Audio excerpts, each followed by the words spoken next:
Life in the urban sprawl as a police officer doesn't just toughen you, it encases you in a shell of skepticism so impenetrable it might as well be Kevlar. That was me, Emma, a 37-year-old former lieutenant turned private detective, lugging around a suitcase of mistrust heavier than the cases I cracked. My daily grind revolved around unfaithful partners and the art of deception, not exactly the setting for a romantic fairy tale. Then Bobby walked into my life, a beacon of modern art in a world full of cynicism, refreshing my reality like a vibrant brushstroke on a fading mural. We met at an art exhibition in Philadelphia, a venue teeming with enthusiasts throwing around terms like postmodern and avant-garde with effortless poise. Feeling out of place, I wandered the gallery like a fish trying to pedal a bicycle.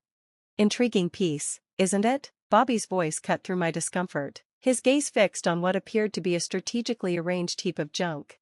If by intriguing, you mean I've seen tidier trash heaps, then absolutely, it's fascinating, I quipped. His laugh was deep and warm. Turning a few heads, he introduced himself, and from that moment, my life took on a new hue. Fast forward 7 months, and I was utterly smitten, caught up in a whirlwind romance that felt surreal. Bobby, with his dapper style and old-world charm, swept me off my feet with poetry readings, art shows, and the kind of attention that made me feel like the only woman alive. Under a starlit sky in Central Park, he proposed, and without hesitation, I said yes, my heart pounding with sheer joy.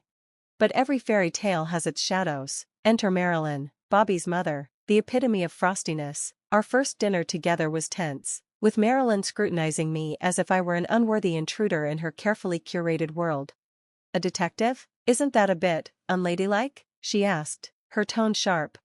Depends on the century your expectations are anchored in, I replied without missing a beat, earning a tense smile from Bobby. Marilyn's visits became frequent audits of my life. 3 weeks into our marriage, she appeared unannounced. Emma, darling, she began, her voice dripping with condescension, still clinging to that quaint little job of yours? I had hoped marriage would refine you. Slicing vegetables for dinner, I gripped the knife a little tighter. Marilyn, where I come from, we call this earning a living. Maybe you should try it sometime instead of leeching off others. I shot back, keeping my voice steady.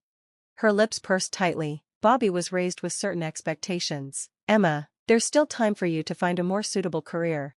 Like being a full-time meddler? I retorted, thanks, but I'll stick to tracking down cheaters and liars. Speaking of which, how's your bridge club treating you? Bobby walked in just then, his timing impeccable as always. What's going on? He asked, looking between us.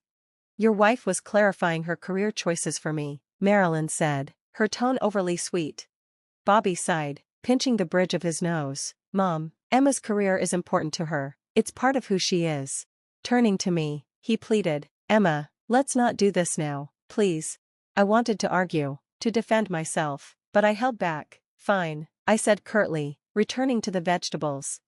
After Marilyn's visits, Bobby would retreat into a frustrating silence. It became painfully clear whose side he was on, and it wasn't mine. One evening, after Marilyn criticized everything from my cooking to my housekeeping, I confronted him. Why don't you ever stand up for me? Your mother treats me like I'm invisible, and you just let her. Is this what our marriage is supposed to be? He looked weary. Emma, she's old-fashioned. What do you want me to do? Cut her off? No, I replied, exasperated. I want you to support me, to tell her she can't bulldoze over us. Is that asking too much?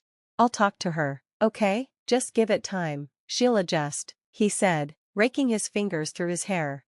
But she didn't adjust, neither did he. The gap between us grew, fueled by Marilyn's coldness and Bobby's passivity, forming a rift too vast to bridge. Living with Bobby began to feel like starring in a melodrama where the cracks in the perfect facade only widened. His job at a prestigious art gallery sounded impressive, but his earnings were erratic at best. Meanwhile, I was left wondering if this was the love story I had signed up for, or a cautionary tale in disguise. I was doing well, securing a comfortable lifestyle for us in a stylish apartment in a desirable neighborhood. One evening, over dinner, I decided to bring up the future. I'd been thinking, I started, setting my fork down. Eventually, it'd be nice to buy a house, you know, something with enough space if we decide to start a family. Bobby paused, his fork midair, looking at me like I'd just suggested moving to Mars. Emma, where are you getting these ideas? We don't need a house, and me finding a new job? That's not even on the radar. I took a deep breath. trying to keep my tone even. It's not about needing it, Bobby, it's about planning, stability, thinking ahead. He chuckled, the sound once warm but now grating on my nerves. You and your fixation on money, always crunching the numbers. Money isn't everything, Emma. That laugh, that dismissive laugh, pushed me to the edge. Easy for you to say when you're not the one stressed about paying the bills each month. I shot back, my voice tight. He shrugged, as though brushing away my words. I'm happy with our life as it is. You're the one who's never satisfied. The fork in my hand felt heavier than it should as I placed it on my plate. Maybe I wouldn't be so focused on money if you contributed more than critiques about how I manage it. He didn't even glance up, just kept eating. I contribute in other ways, Emma, not everything is about money. That night, I lay in bed staring at the ceiling, thoughts racing. It wasn't just about the house, or kids, or finances. It was about respect, partnership, and support, none of which Bobby seemed to value. As long as his life was comfortable, my concerns were dismissed as some misguided obsession with money. On a seemingly ordinary Sunday, the tension in our apartment reached a new peak when Marilyn, my ever-charming mother-in-law, made one of her unannounced visits. The living room became a stage for unexpected drama as I watched her pacing, phone pressed to her ear, her voice wavering between panic and disbelief. You're telling me my social security number has been suspended? She exclaimed, fumbling through her purse for her checkbook. How much do I need to pay to fix this? From the kitchen, coffee in hand, I overheard the words Social Security and payment, and every instinct honed from years of police work screamed scam. Setting the mug down, I walked briskly into the living room. Marilyn, hang up, it's a scam, I said firmly but calmly, trying to convey urgency without escalating her panic. She turned to me, eyes wide and face flushed. I beg your pardon? I'm handling this, Emma, there's no need for your intrusion. I could see she was shaken but too proud to admit it. Before she could press further, I leaned in and said more firmly, Marilyn, trust me, I've dealt with hundreds of these cases. They're trying to steal from you. Her lips pursed tightly, but she hesitated, phone still in her hand. I reached out gently, hang up, and we'll call the real Social Security office together, you'll see. Reluctantly, she ended the call. The tension in the room hung thick as Bobby finally stepped in, his expression torn between annoyance and concern. Mom, you should have listened to Emma from the start, he said, placing a hand on her shoulder. But instead of gratitude, Marilyn's glare shifted to me. It's always so convenient for her to play the hero, isn't it? And just like that, the gratitude I'd hoped for evaporated. I clenched my jaw, swallowing the retort on the tip of my tongue, knowing this was a fight that wouldn't be worth winning. I stepped forward, grabbed the phone, and ended the call with a sharp click. The room fell into tense silence. Marilyn recoiled, her face a storm of fury and disbelief. How dare you? She exclaimed, her voice trembling. That was incredibly rude and uncalled for. Who do you think you are, treating me like some naive child?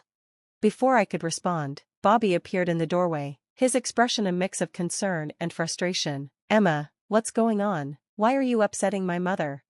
I turned to him, frustration bubbling over. That call was from scammers, Bobby. They were trying to con Marilyn out of her money, claiming her social security number was suspended. It's a common scam, I've seen it countless times. Bobby rubbed the back of his neck, a gesture I knew well. It meant he felt caught in the middle. Okay, but couldn't you have handled it more diplomatically? Marilyn, her hands trembling as she gathered her belongings, shot me a glare sharp enough to cut glass. I don't need saving, especially not from someone who treats me so disrespectfully. I'll speak with the bank and see what they say about this so-called scam. She stormed out, leaving a frosty silence in her wake. Bobby sighed, his eyes shifting between the door and me. Emma, I know you meant well, but you have to handle things more gently, especially with my mother. I felt a pang of guilt but held my ground. Bobby, I know it seemed harsh, but scammers thrive on urgency. There wasn't time for polite exchanges. Any hesitation could have cost her thousands. The next day, still wrestling with a mix of guilt and curiosity, I called Marilyn. After 3 rings, she answered, her tone cold and measured. What do you want, Emma? I cleared my throat. I just wanted to check on you after yesterday. Did you speak with the bank about the call? There was a long pause before she replied, her voice reluctant. Yes, I did. They confirmed it was a scam. Relief washed over me, but her tone quickly hardened. That doesn't excuse how you handled things. You were rude and aggressive. pinching the bridge of my nose. I felt a headache building. I'm sorry if I came across as harsh. I was trying to protect you. These scammers are professionals, they're convincing, and they rely on people hesitating. Her response was curt, though tinged with begrudging acknowledgement. Well, I suppose I should thank you for stopping me from making a mistake, but don't think this changes my opinion of your methods, or your demeanor. Goodbye, Emma.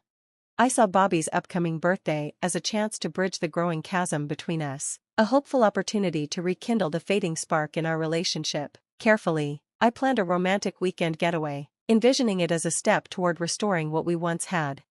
But fate, or Marilyn, had other plans. She bulldozed my efforts with her own agenda, scheduling a grand dinner at her mansion on a weekday, fully aware of my packed work schedule. Over the phone, I pleaded, "Can't we move it to Saturday? I'm drowning at work."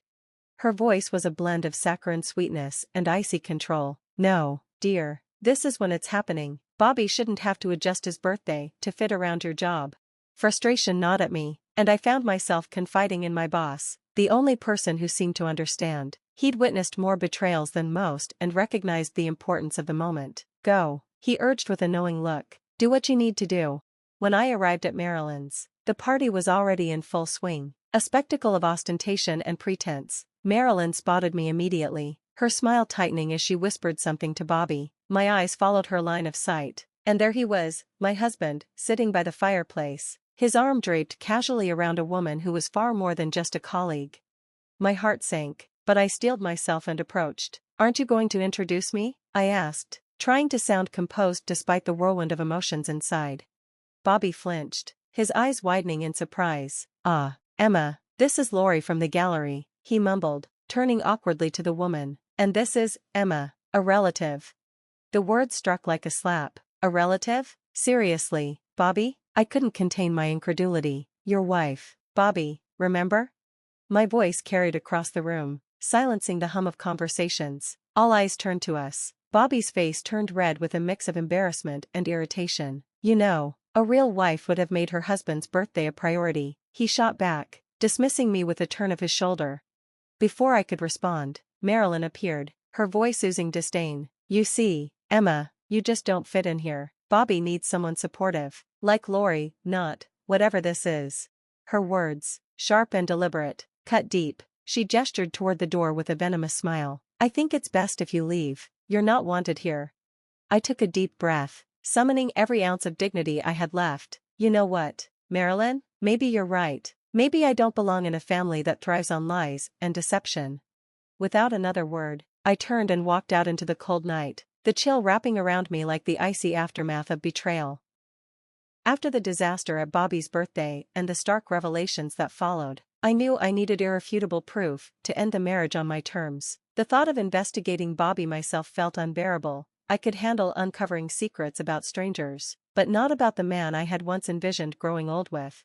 So, I called Alan, a trusted colleague with a knack for uncovering discreet affairs. "Hey, Alan, I need a favor," I said, steadying my voice over the phone. "Anything for you. What's up?" he responded, his loyalty a small comfort in the storm of betrayal. "It's Bobby," I admitted, the words tasting bitter. "I'm sure he's seeing someone. I need evidence." I admitted the truth, my words carrying a mix of relief and dread. "Say no more," Alan said confidently. "I'll handle it discreetly. You'll have everything you need soon." His assurance eased some of my anxiety. True to his word, Alan delivered everything: photos, audio clips, and undeniable proof. Lori wasn't just a colleague, she was in the country illegally, seeking a quick marriage to fix her immigration status while involved in fraud. Part of me wanted to confront Bobby, to throw the evidence in his face and watch him squirm, but then I remembered his condescension, his smug expression, and his blatant dismissal of me. No, he didn't deserve my concern or my help.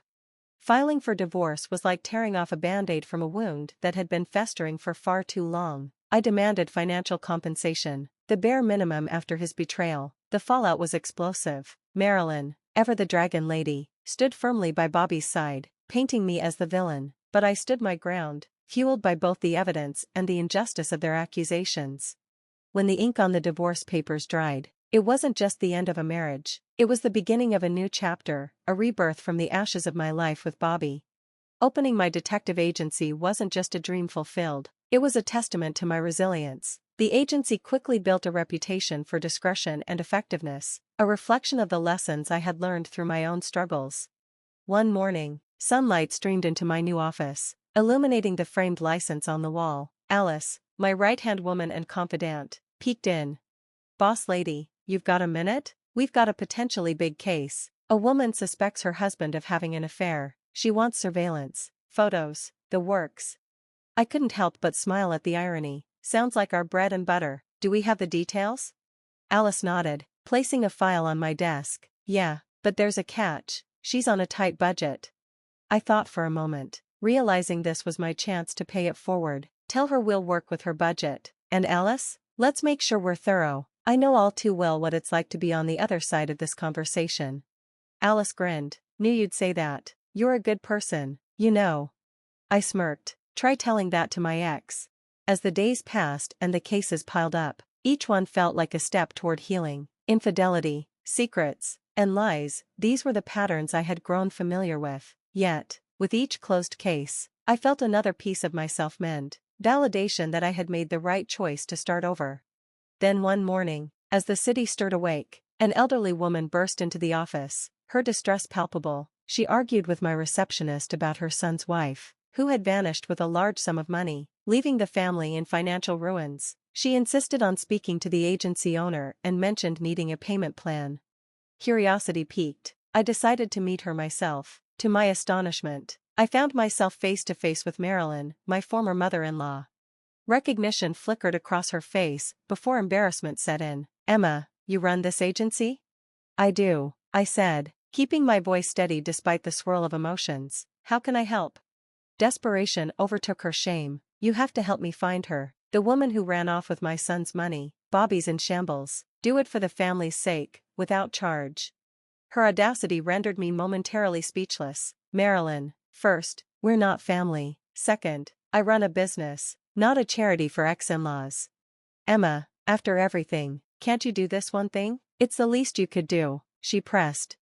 I laughed bitterly. "The least I could do? Marilyn, after your son cheated on me, you expect me to just forgive and forget? Go to the police. They're better equipped for this."